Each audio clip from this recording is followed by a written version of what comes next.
Welcome to the Falstad Center and the Digital Exchange Seminar Connecting with the Past. This seminar is part of a cooperation between the Falstad Center and the Polin Museum History of the Polish Jews, funded by the EEA grants and part of a greater project called Jewish Cultural Heritage. This seminar will contain a series of case presentations, lectures and group discussions from experts from all around Europe, working within the cross-section of art, technology, memory and history, seeking to reconcile our past with our present in regards to memorial sites and difficult histories. In our first module, Investigating the Past, I would like to introduce both Associate Professor Ingvild Hagen Kjørholt from NTNU, Professor Hilde Kramer from the University of Bergen, and visual artist Imi Mauf.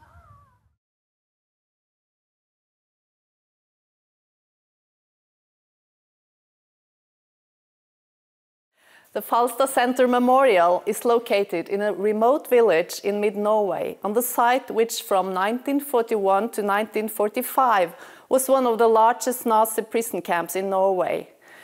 Today it's state-funded and have been so since the opening in 2006. And its mandate has been documenting, researching and disseminating the history of the prisoners, the victims of the Nazi regime. Since its establishment, the center has invited artists, visual artists, writers, musicians, theater and filmmakers to create, perform and exhibit on the memorial site to contribute to commemorating the victims of war crimes. The exhibition Perpetrator Perspectives, however, has a different angle than the previous art project as it explores perpetrator memory. This exhibition consists of 6 artworks signed by the German photographer Jakob Ganselmeier and the Norwegian writer Simon Stranger, or Simon Stranger. The Falstad Center commissioned these 6 works, which were developed and produced as a part of the Creative Europe-funded project Houses of Darkness. I am the leader of this project, and my reflections in the following are informed by my experiences from working here at the memorial for several years, and also for actively participating in the process of making the exhibition, though not as an artist, but as a coordinator and a literary scholar.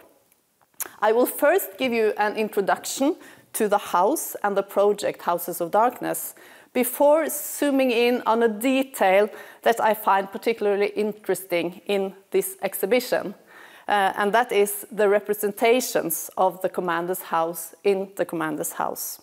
In 2021, Falstad's Commander's House opened to the public as a part of the Falstad Center Memorial, with a strategic aim to emphasize the history and memory of the perpetrators. A permanent historical exhibition, Faces of Power, covers the basement, while the main floor is dedicated to teaching, cultural events and temporary art exhibitions. The building dates back to 1943, when, on demand of the camp commander at the time, camp prisoners constructed and built this wooden villa just outside the camp fences to house the SS camp commander and his staff.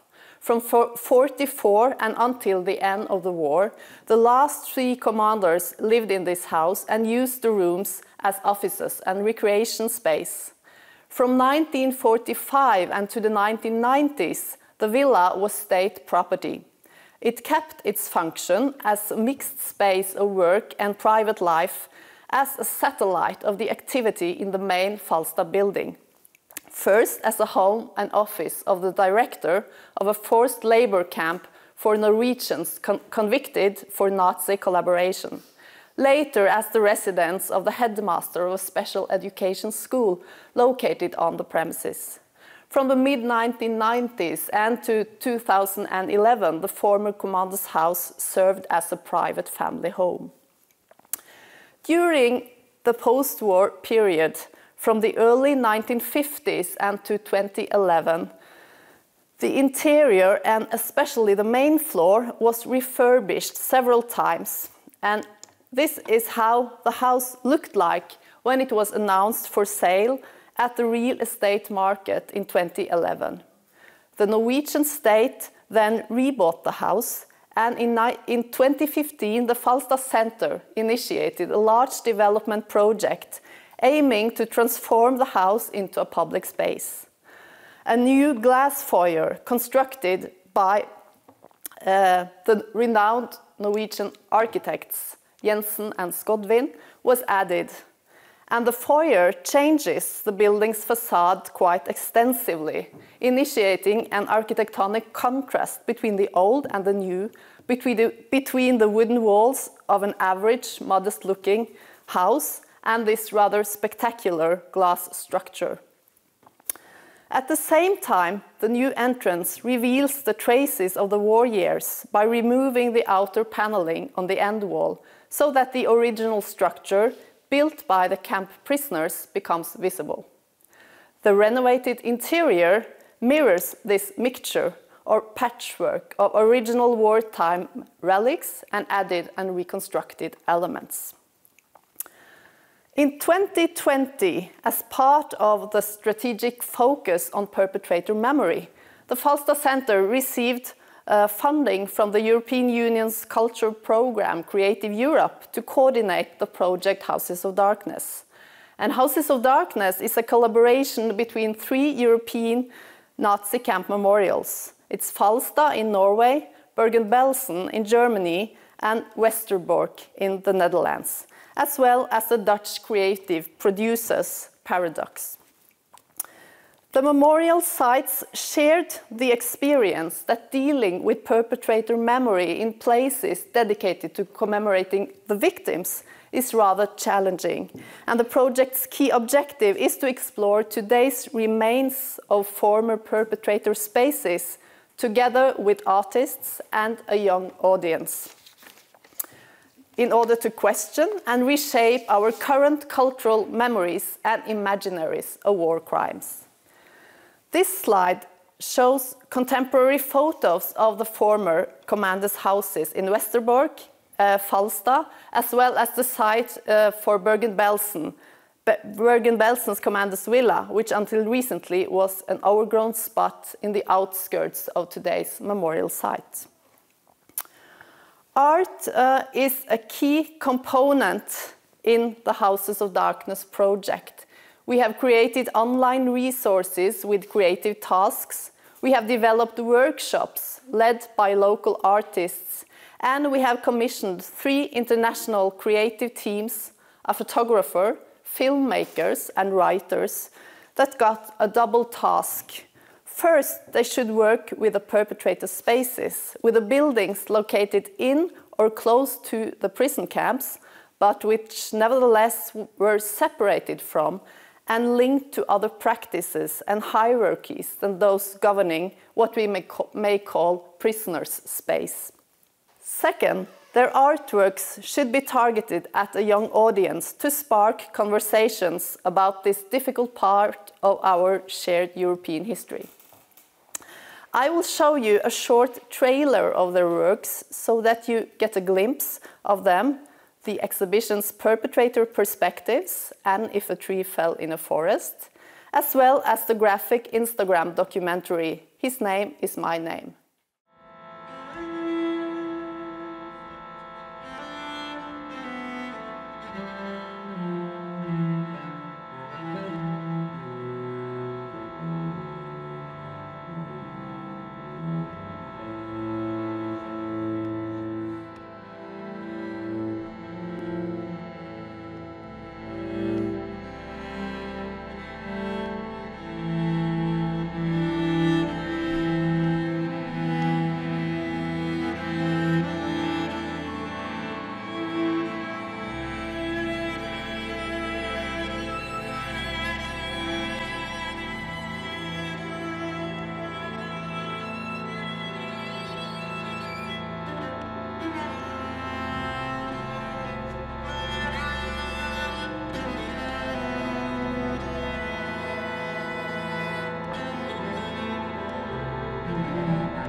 Now I zoom in on the exhibition perpetrator perspectives, which consists of 6 works, it's 4 videos by Ganselmeier and 2 literary texts by Stranger.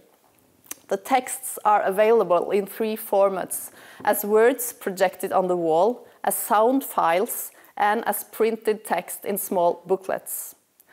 The 6 works are distributed in 5 of the rooms on the main floor of Falstad's commander's house. 2 of them each fill a separate room with blinded windows and a lighting design that downplay the room's original qualities and functions.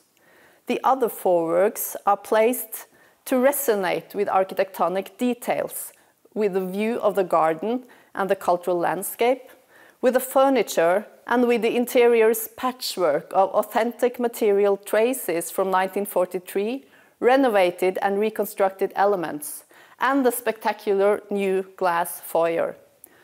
4 of these 6 works contain representations of the commander's house, both the written texts and 2 of the videos. And I will now describe these representations, which I recommend checking further out at our website, housesofdarkness.eu. So, Stranger's writings first. Journeys to the Grey Zone is a short essay on our implications in past and present injustices. The Grey Zone simultaneously refers to a kind of personal consciousness and a place where guilt, complicity, and responsibility are blurred notions. The text is made up of a number of fragments juxtaposed as various verbal images to define the Grey Zone. We move from the clothing and mineral industries via racism and warfare to the spread of hate ideology. While most of these fragments refer to a contemporary globalized reality, one of them pictures the commander's house at Falstad as an audible memory or echo from the past. The Grey Zone is, and I quote, "in the footsteps on the floorboards in the commander's house and the clinking of milk bottles a farmer sold to the Falstad prison camp to earn money." End quote. The house plays a more important structural and thematic role in Stranger's second text, attempts to grasp the inner life of the last commander, which is inspired by an almost iconic memory in the local memory culture, the story of the last Falstad commander, Karl Denk, who in early May 1945 faked his own suicide to avoid being confronted with his criminal actions. The text offers a fictional dialogue between 2 characters, the author, situated in the present, and the last commander, situated in the past. The commander's house is the story's main structuring principle, as both speech acts happen in this building, and the house thus makes a spatial connection between the 2 voices and establishes a continuity between the past and the present. And in addition, the house functions as a memory medium, as a channel to access the past. The text both begins, builds up to, and ends with a remembrance scene. The author tries to access the last commander's inner self through his own physical presence in the house. And I quote, "I walk through the hallways of the house and try to picture him going about his daily routines, preparing food, listening to music, sleeping, writing letters. I try to imagine the sound of his footsteps, laughter, coughing, or the clinking of porcelain plates in the kitchen. Did he enjoy sitting in his easy chair, similar to the ones now on display, smoking, while the day's events flashed through his mind? I see him drunk, stumbling through the hallway towards the kitchen to fetch something to eat, or perhaps on his way to the garden to pee in the silvery light of the moon. I picture him by the window in the living room, seeing the reflection of his face in the glass." End of quote. And in the end of this dialogue, this recollection of the past is replaced by an actual meeting in the house, in the present. And I quote again, I walk out through the glass facade of the entrance to the commander's house and see the photographer waiting for me in the dark. We walk in silence on the gravel path to the prison camp, our shoes treading the same ground many others have trodden before us. Stranger writes that the past is not gone and it has never been. In Gunselmeyer's video entitled A New Beginning, the past is on the contrary represented as absent in the present landscape. The work was installed in the largest window in the commander's house, with a view away from the camp and towards the fjord and the open cultural landscape. The video recounts a road trip in the region surrounding Falstad to wartime buildings and infrastructure that are partially still preserved, but which show no immediate signs of the past atrocities. A melancholic soundtrack and subtitles where a first-person voice tells of his unavailing search for traces of the past accompanies the visual scenes. The video contains no visual images of the commander's house, but it opens with a black screen apostrophizing the house in the first written subtitle. And I quote, "Imagine transforming a former Nazi commander's house into a welcoming place. Imagine it having a glass facade, bright, transparent, to make you feel at home." The glass facade is a motif repeated later in the video, where it functions as a proof and as a symbol of the narrator's conclusion, which is that, and I quote again, "the past feels distant here." The contemporary memory culture aestheticizes and fails to confront past brutalities, is the kind of lesson of this video.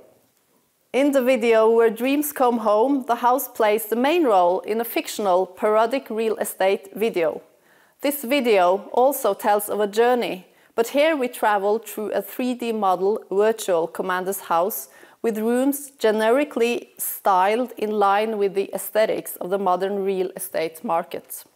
The tour is guided by a real estate agent, played by a famous Dutch actress, whose comments repeat these clichés of real estate language. Just like Stranger based his story on the memory of Karl Denk, the Falstad commander, this video is based on a piece from the Falstad archive, the actual sales report and the real estate ad from 2011.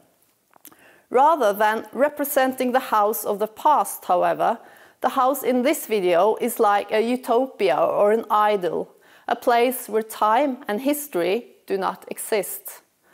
The Nazi perpetrators are nevertheless metonymically present through certain reality effects, such as the mentioning of Constanze Manziarli, who was Hitler's cook, the display of a large-scale Playmobil figurine in the children's room, a rich bar selection, and photo posters of, also very generically, of Einstein and a German shepherd.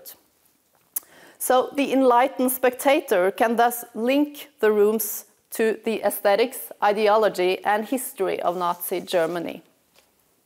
To sum up, art shapes memories. It produces aesthetic forms that are accessible for a shared experience.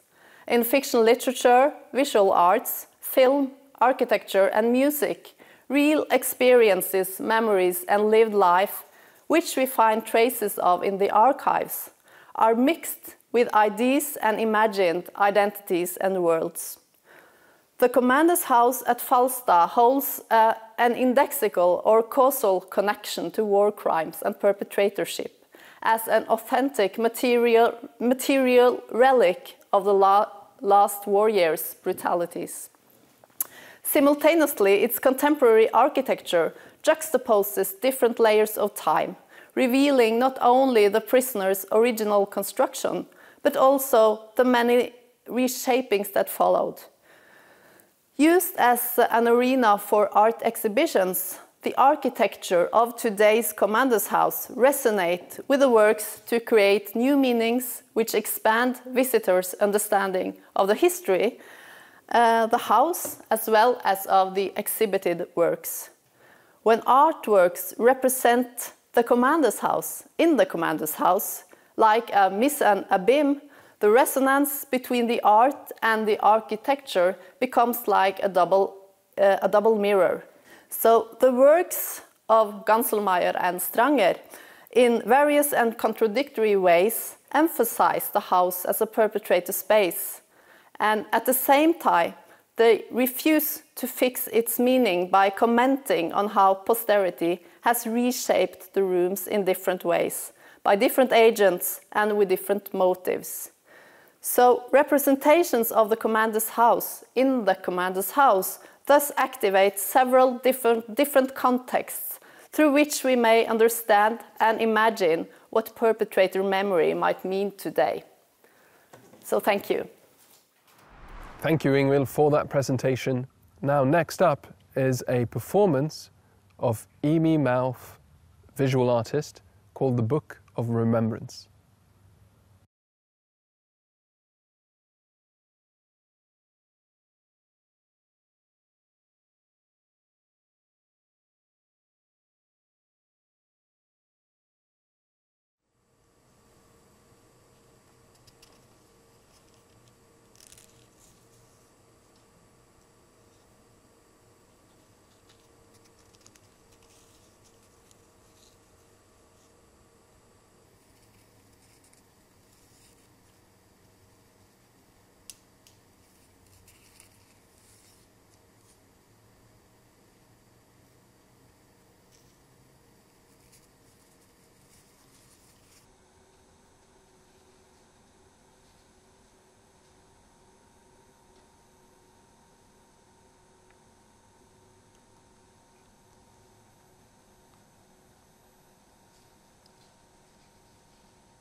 The last presentation in this module is held by Professor Hilde Kramer, where she'll be presenting her work on the artistic research project Illuminating the Non-Representable.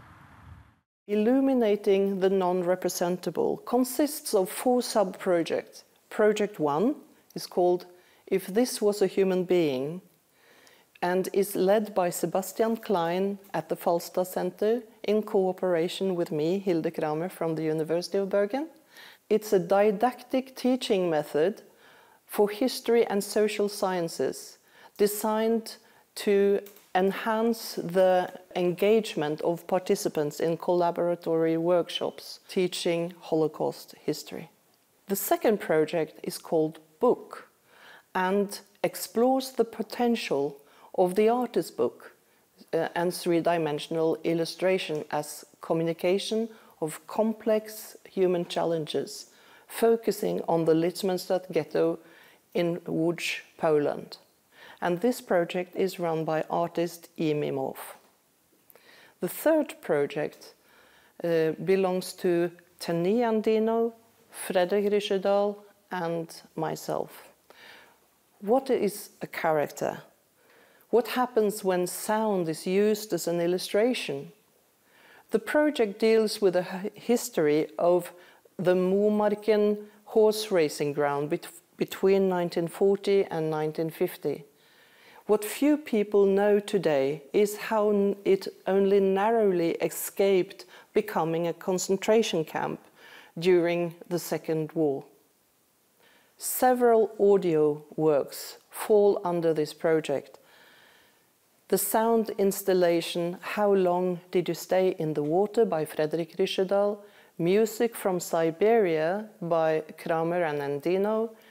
We also had a podcast called Illustratørpodden, which is a series of interviews with Norwegian illustrators where the conversation revolves around the relationship between character and environment in visual and auditory narratives. Return Ticket to Oslo is so far the last work in this project, where Andino follows the footsteps of the sculptor Edwin Löffler, who came from Hungary, to Momarken and established himself and became a renowned artist in Norway. Finally, there is the PhD project led by Tilde Louise Dahlager, which is called The Face Between Us. It opens up for the image as a field of dialogue between the neurotypical and neurodiverse people in society through exploring illustration in its multiple possibilities. Thank you. I invite you to continue watching our next module, Illuminating and Illustrating the Past.